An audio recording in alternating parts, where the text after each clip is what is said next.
All right, 97.7 Outlaw Radio FM listeners, you already know what time it is, and right here, right now, we actually got calling in straight out of the 619. We got the one and only. We got Mythodical Joe right here, right now. How are you doing this evening? Man, I'm good. Appreciate it. One love. What's going on? Doing best I can possibly be down here in Canada, man. I have to ask, how's everything out there with yourself out there in San Diego, man? I'm telling you, it must be great just to be under the sun and the palm trees, just enjoying that California breeze. Yeah, definitely. Southern California is a place to be. Cool 75 today, no humidity, great time to be at the beach, watch the fireworks and all of that, and enjoy this Independence Day. I got to say as well, happy 4th of July to you as well, and of course everyone out there on the Mythodical Joe team as well, man. Definitely a great night for it. Most definitely. It is a beautiful day, and definitely enjoying the festivities later on. And also, man, I'm gonna jump right into this interview, man. But first and foremost, I have to ask, man, because you're such a talented individual, man, jumping from all different aspects of the music and entertainment industry. I have to ask, man, what originally made you decide just to pursue a career within hip hop, man? Because you are a phenomenal, gifted MC. Thank you. I very much appreciate that. It started when I was a kid. I was always good at writing, and funny enough, I didn't really know how to talk to the girls in high school, so I used to write poetry, and that was just kind of my way to impress them or get their attention or whatnot. And we used to always do the boom bap on the tables at lunchtime, and somebody had suggested putting one of my poems to a beat, and that was just kind of the birth of the child from that point on. And also as well, man, on November 26th of 2021, you actually released a phenomenal single titled Open Letter featuring Mika. I was wondering, can you tell us a bit more about that collaboration? And of course, how did yourself and Mika just originally get connected? I met Micah through one of the engineers that I work with out here. Shout out Loose Lyric, what's good with your boy? I met him through Loose, and I had worked on wrote this single. It was something I was kind of understanding and trying to get around, and seeing a lot of the social media aspects and how people are dating online, and that's kind of how the whole basis of the song came about, was just what happens if you met somebody online and how that relationship would pursue in the change and development of things from the old school version of dating to now. And that was just kind of how it started, and I never thought at all that it would take off to the level that it has. I wrote it, I went and recorded it. I knew that I wanted a male vocalist to do the hook for me. We brought Micah in.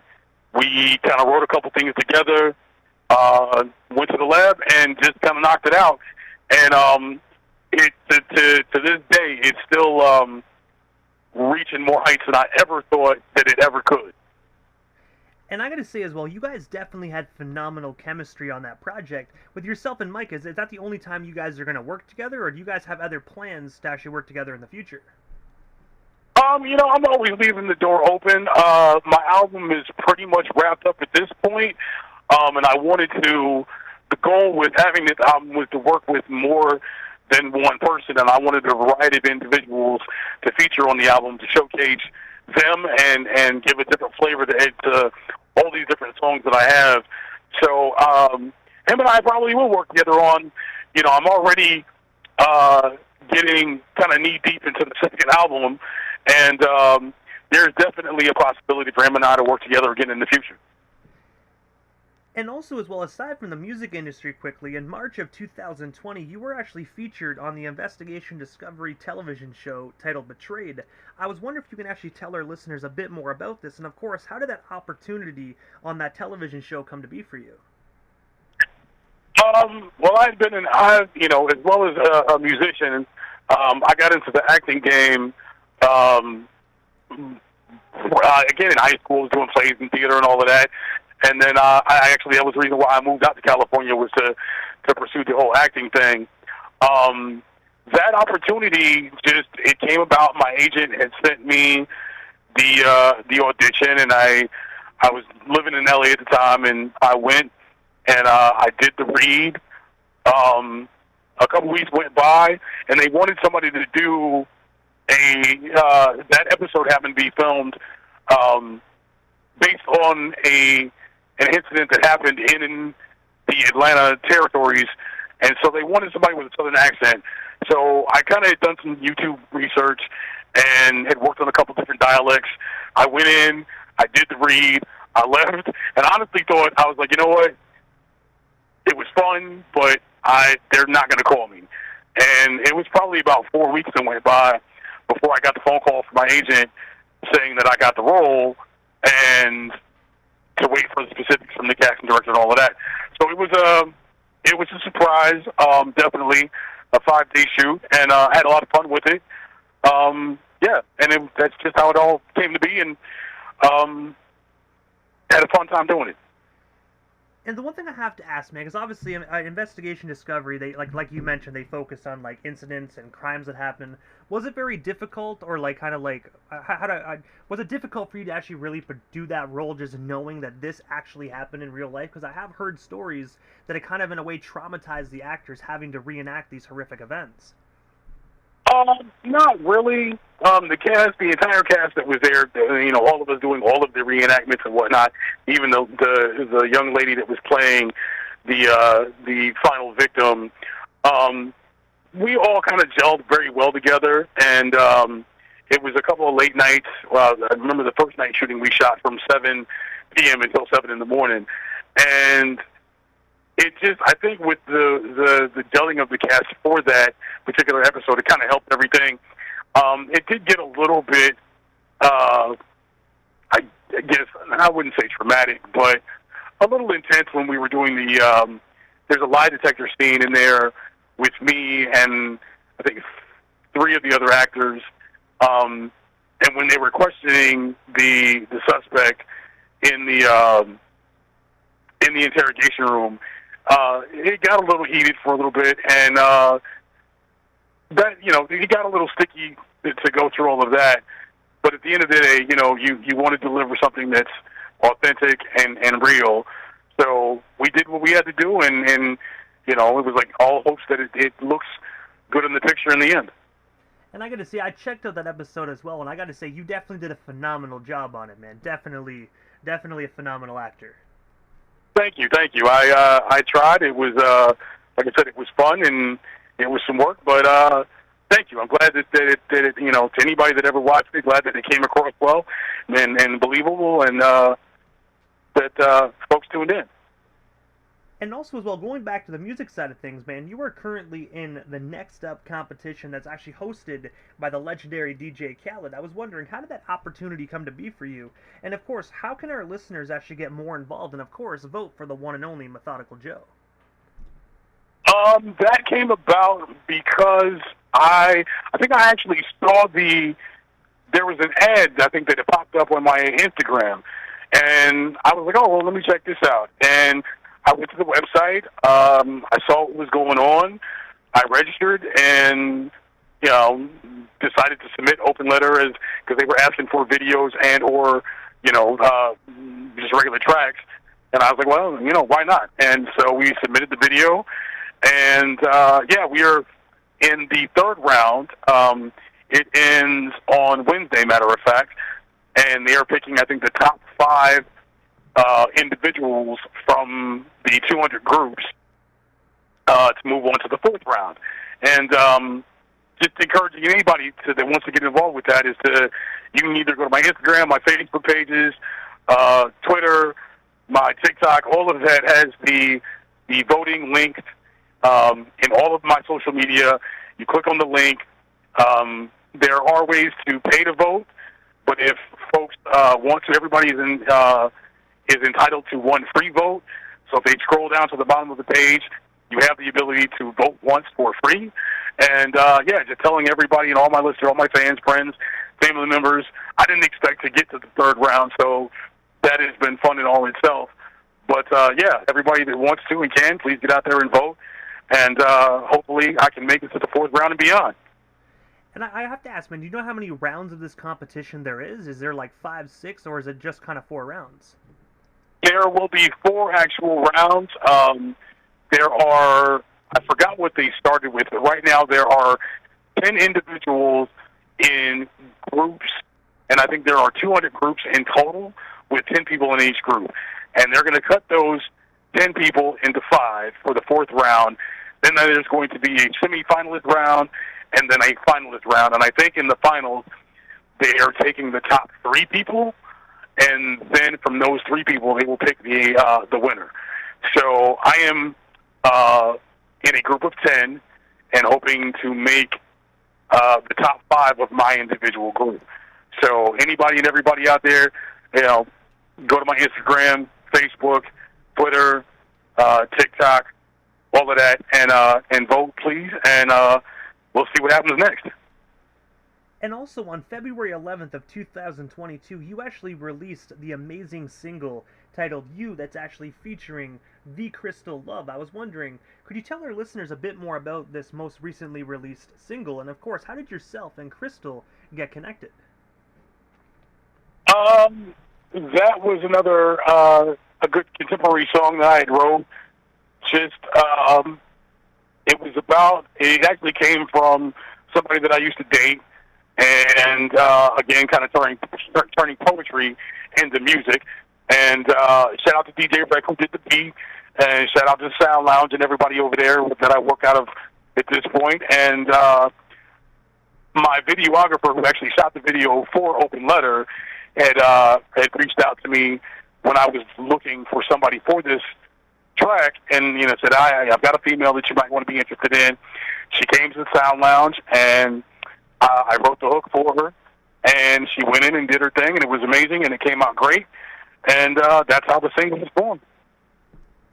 And I also saw as well that you actually received a 2022 award for Song of the Year for that. I just gotta say, man, first and foremost, congratulations, man. Just winning that back in February must have been a great way just to start off your musical career in the year of 2022. Sorry.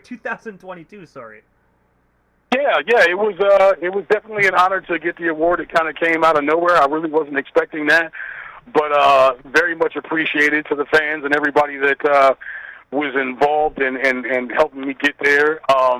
Like I said, totally came out of the blue. I'm still kind of in awe of everything that's going on with this album and everybody that's on my team. And we're just, every day moving forward and getting ready for the release of the album and just try to see what's going to happen next.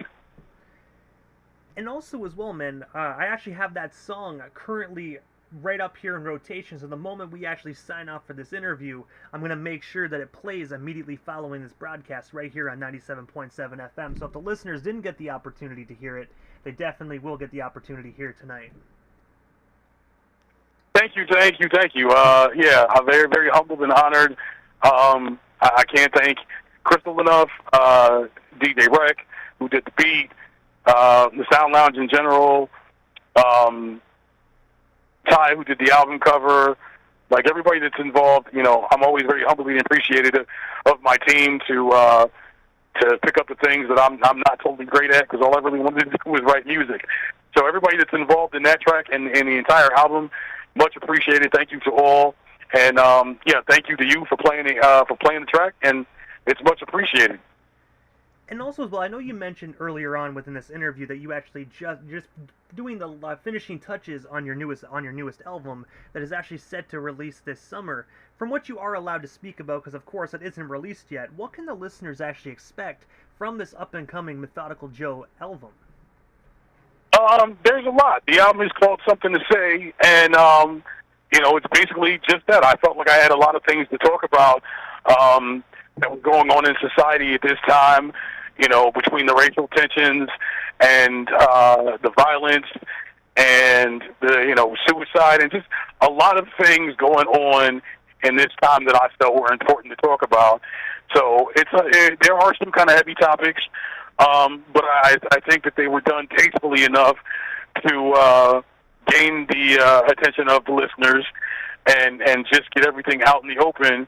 I had a lot to say about my life, what's going on in society, music, and just all of the above. So that's the title of the album. We are set to release July 29th across all streaming platforms. There will be there are 3 videos out right now on YouTube. We are going to set to release 2 more videos from the album. One of them we're shooting on the 23rd for a track called Coming Soon. And then we'll shoot another one in August. But, yeah, that's the album. Excited because it's pretty much done. There's a couple of edits that I got left to get done next week. But after that, we will start polishing. And, yeah, it'll be ready for the public. And I'm excited. And I'm sure that the listeners will definitely get it. It's definitely a variety of a lot of different things and topics and moods and whatnot. And the public will definitely, I'm sure, definitely enjoy it. But aside from this brand new album that's coming out this summer, what is next for yourself, Mythodical Joe? Is there anything we happen to miss during this broadcast? Anything else you do still want to talk about or promote? Well, we still got you here live on the Canadian FM dial this evening. What else is going on? Let's see. Well, I mean, like I said, this album comes out on the 29th. I'll probably take about a month off before I get knee-deep into the second album, which is entitled Relationship Status. And that entail with the first album, there was a lot, my relationship with music, with life, with people, friends, family, all of the above. And it's just going to be back to work. I've got a lot of content that I wanted to get out, and that's all a part of it. There are some tracks, well, matter of fact, Open Letter is being played in the UK right now. And I'm heading out there to the UK in the fall to try to start off a European tour and get busy with that. But it's just, it'll be back to work, and just humbled and honored by the entire experience. My team is great. Like I said, shout out DJ Rec, shout out Loose Lyric. I'm trying to make sure I get everybody. Shout out Basshead Beats. Shout out Ty and Bang Zoom Pal and all his people. Shout out MJ for all of her promo work. I'm just, like I said, I am so humbled and honored by my entire team and everybody that's working with me to get all this stuff out and these videos getting done. Shout out to Gary Ruff and all his people at Rough House Entertainment. Yeah, without you, there is no me. So thank you to everybody, to the public, for continually to listen. SoundCloud, Spotify, Pandora, Amazon Music, YouTube Music. There's more videos coming. There's more content coming. The album is coming. It's a lot going on, and a lot to give, and hopefully, if I can touch anybody, just one person, then I've done my job. And also, Joe, this is the time in the interview right quick that I give a chance for the individual to drop their social media handles. That way our listeners can follow you and stay updated on everything Mythodical Joe all across the board if they're not already doing so. Yeah, they can follow me. My IG handle is Mythodical Joe. There's a Facebook page, Mythodical Joe. Twitter, same thing. It's Mythodical Joe across the board. So find me, follow me, and we'll take this trip together. And I got to say, first and foremost, Mythodical, thank you so much, man, for just giving us a bit of your time here this evening and sliding into the 97.7 FM radio dial, man. It was definitely an honor to welcome the West Coast's finest this evening, man, and hopefully down the line we can make this happen again sometime soon. Oh, of course. Thank you very much for having me on. Very, very much appreciated. Thank you to all the fans, all the friends, and everybody involved. And yeah, let's do this again. Hey, most definitely. You already know we're connected, man. So whenever you're ready, just let me know, man. We'll definitely get you back on the FM dial, man. But for now, happy 4th of July to yourself and everybody out there listening. Thank you so much, Mythodical, and definitely we'll talk soon. All day. Appreciate it.